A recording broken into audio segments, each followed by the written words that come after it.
Hello, ladies and gentlemen, and welcome back. Well, we've got a special episode today because we're talking about dumb money versus smart money. And where are the dumb money traders right now? Are they in the bullish move, or are they actually still trying to short this market without any indication? Well, of course, we're at a very important point in the Nasdaq and the SP500 and many markets around the world. And in less than 24 hours, we're going to have one of the biggest numbers of the month in the US, which is the non-farm payrolls, the jobs numbers coming out. Sit back and relax because we've got a big session today to talk about, which is the human psychology of the markets right now. This one is going to be good. See you soon.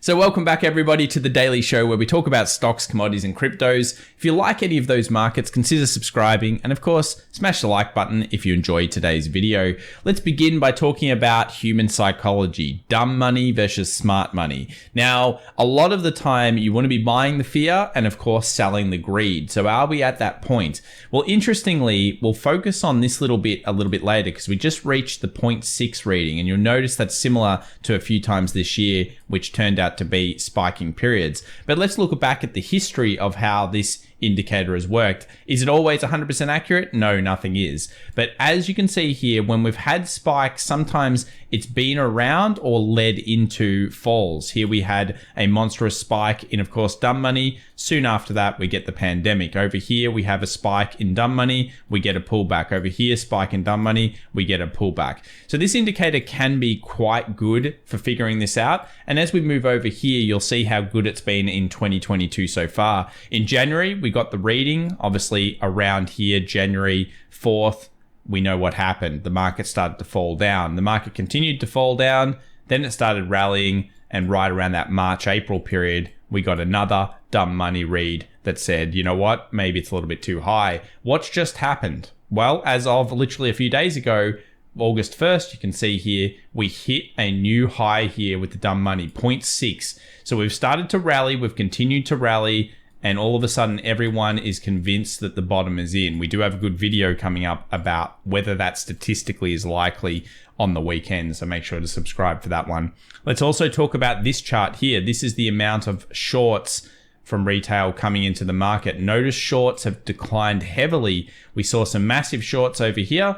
Of course, they worked out this time in terms of what happened and did end up going down. Probably they were Wall Street ones as well. Then we had a huge amount of shorts here. Take a look at this, right on the low. Now we've rallied, shorts are falling off a cliff. So it's another sign that maybe this rally is getting close to the end, which we have stipulated that we have been bullish so far, but we were going to probably have to flick the switch. I think we're getting very, very close to that point in starting to think about the bearish side of things.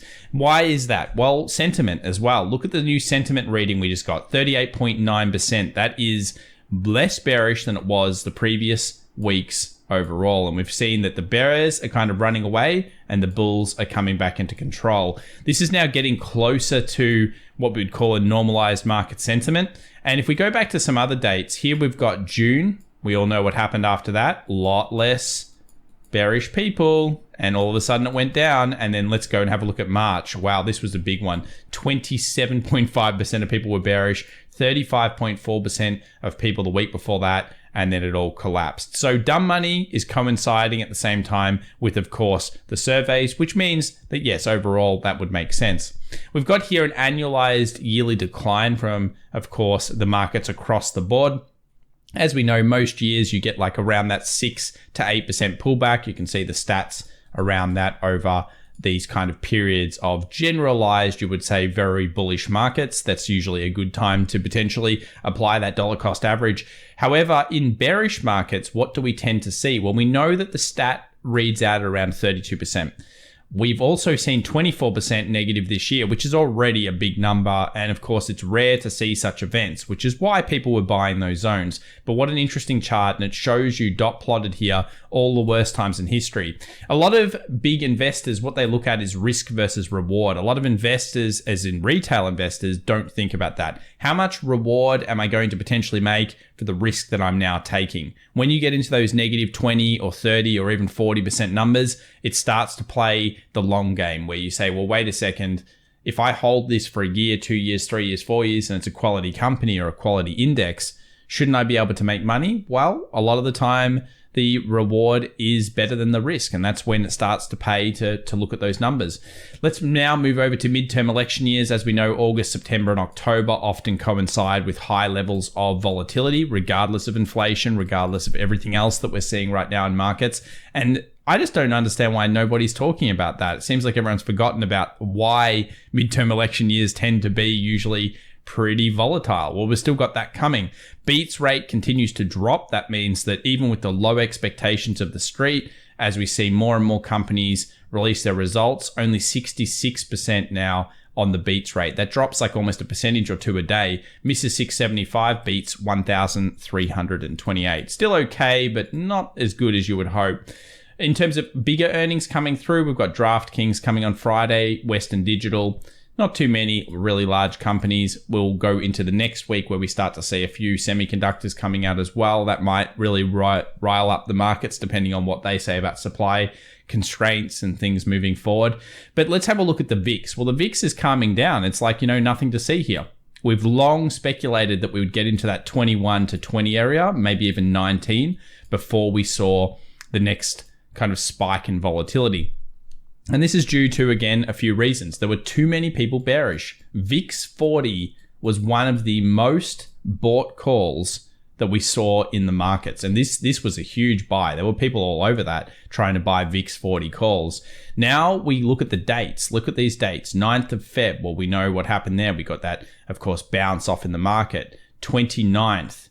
Into April, we saw the VIX come back down to 20. We know what happened. Of course, we know where the dumb money was at the same time, and we know where it potentially is now. We're starting to build a case here towards the bears coming back in fairly soon. Let's have a look at the put-call ratio. Are puts dropping off? Absolutely they are. Look at this steep decline going back to dates that we've seen before. Look at this 21st of March into the 30th of March. We saw puts drop to a level that's very close to. Even here in July, interestingly, we've seen, again, calls kind of outstripping puts at this stage. But look at these other dates, 10th of June, 2nd of May.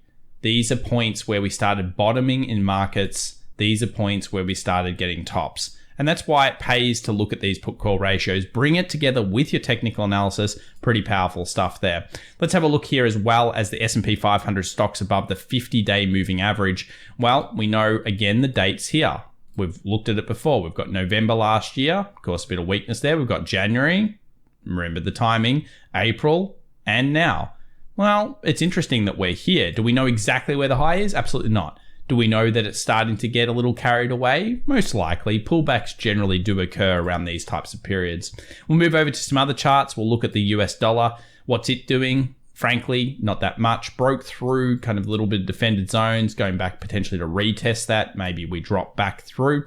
Remember, the big key points here in the US dollar are really this monstrous trend line. If it breaches this monstrous trend line and breaks below, we could be seeing weakness in the US dollar all the way down to this red zone down here.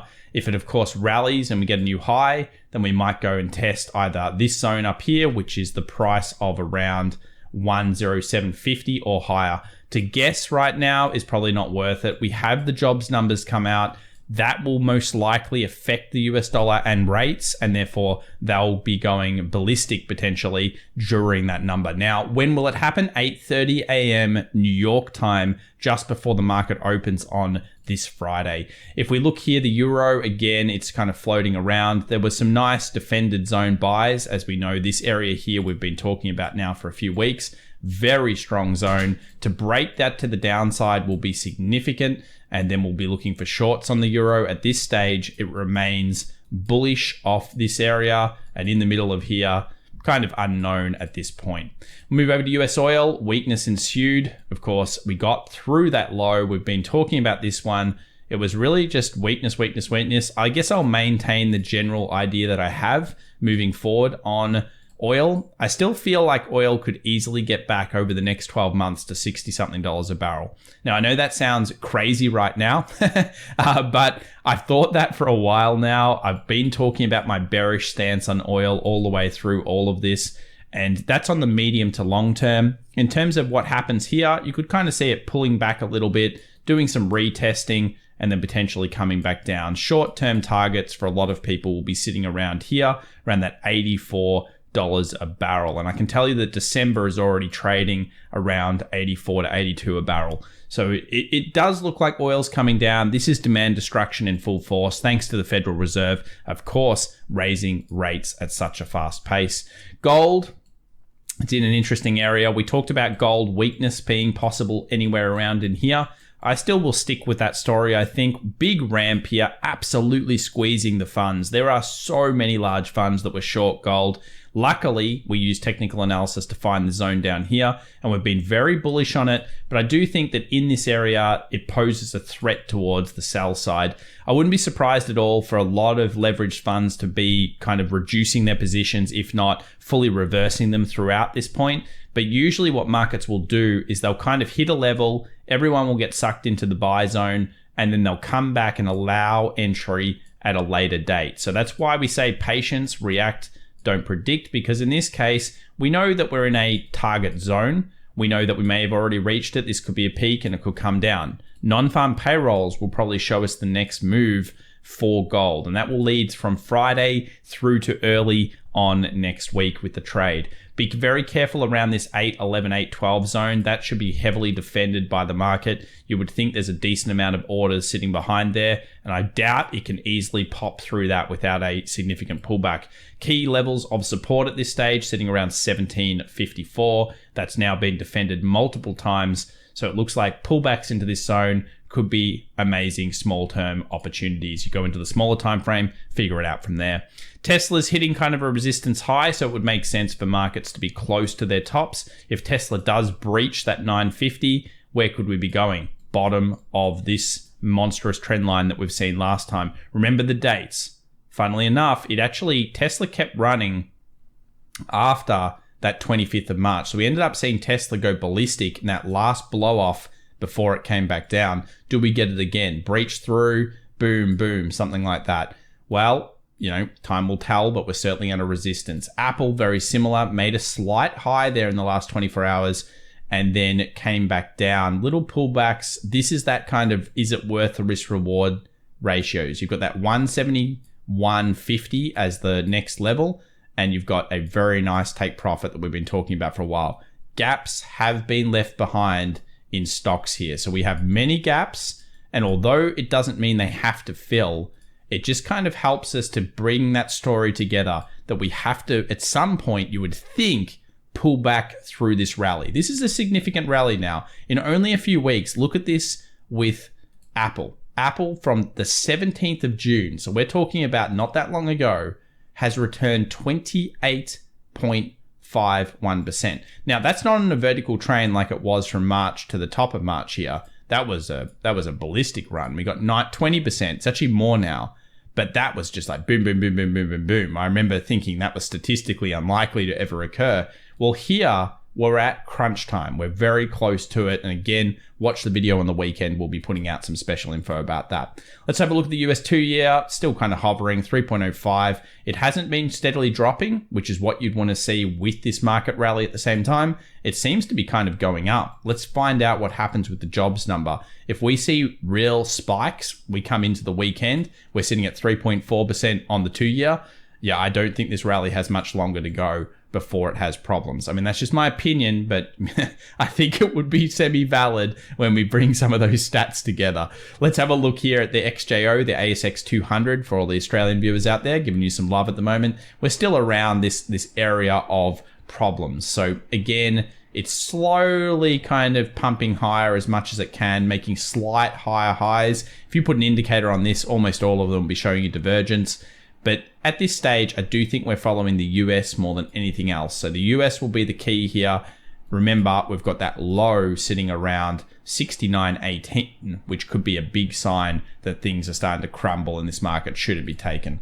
DAX, well, it finally did it. I feel like we talked about this area forever. We talked about these resistances. We talked about the break. We talked about the pickup. It seems like an eon, yet it was only probably about 5 or 6 days. Either or, it filled the gap. That's awesome to see. And of course, it instantly rejected that 13.8 zone. And look, it's done its job for what we hoped for at this stage. Could it keep going? Absolutely. A lot of people will see this as an inverse head and shoulders, and they'll say, look at this, Tom. Look, inverse head and shoulders. See? Yeah, I still think the DAX is susceptible to the S&P 500, but it did get the gap closed. That was probably one of the better trades in the last 24 hours from getting raw percentage. It did what it did. IWM in the zone as well. This is the Russell 2000 small cap companies in the US. For anyone that doesn't know, we've reached the eventual goal, which was the 190. Can we get higher and kind of tap this level here? We'll give you the price. It's about 193.57. It's possible. And of course, the stock market could go blitzing up, hit zones. This would be that kind of peaking, take it slightly, and again, pull back. Remember, we're stacking the odds in the favor that this rally is going to most likely have a turn in it somewhere around the next 2 to 3%, you would think. But that doesn't mean that it has to. Markets can stay irrational longer than we can remain solvent. So if you take shorts, you have to have a plan of attack. How are you going to risk manage that? Are you going to wait for price action like you probably should be? Wait for that turnaround in trend and then short it off, similar to what you could have done in here?